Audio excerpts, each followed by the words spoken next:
Le deuxième temps fort dans l'actualité de ce vendredi, c'est le sommet sur la paix et la sécurité en Afrique, aujourd'hui et demain à Paris, à l'invitation du président français François Hollande.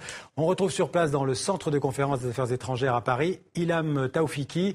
Alors Ilham, les chefs d'État et de gouvernement ont commencé par rendre hommage, on l'imagine, à Nelson Mandela. Oui, tous, la quarantaine de chefs d'État présents a observé une minute de silence à la mémoire de Nelson Mandela lors des discours d'ouverture, les discours liminaires. François Hollande, le président français, le Premier ministre éthiopien Haïlé Mariam Desalegn, Ban Ki-moon, tous ont tenu à rendre hommage à Nelson Mandela, une figure, une source d'inspiration, de dignité, de tolérance. Ce sont les mots qui ont été unanimement employés aujourd'hui.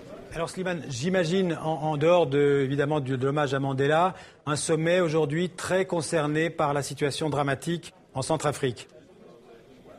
Oui, clairement, la Centrafrique est un des sujets centraux qui est abordé actuellement en session à huis clos à l'heure où je vous parle.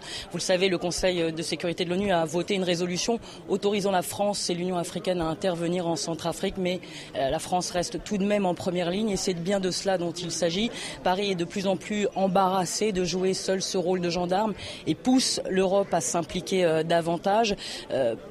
François Hollande a plaidé aussi pour la création d'une force d'intervention rapide, une force exclusivement africaine qui serait capable de répondre dans l'urgence, dans l'immédiat, à une crise comme celle de la Centrafrique. Une force qui serait aussi efficace que l'opération Serval qui est intervenue en janvier dernier au Mali. François Hollande s'est dit prêt à former, équiper, aider l'Union africaine à se doter d'une telle force et à demander à l'Union européenne de la soutenir dans cette démarche. Merci Ilham qui était en direct donc, du centre de conférence du ministère des Affaires étrangères à Paris. Merci beaucoup.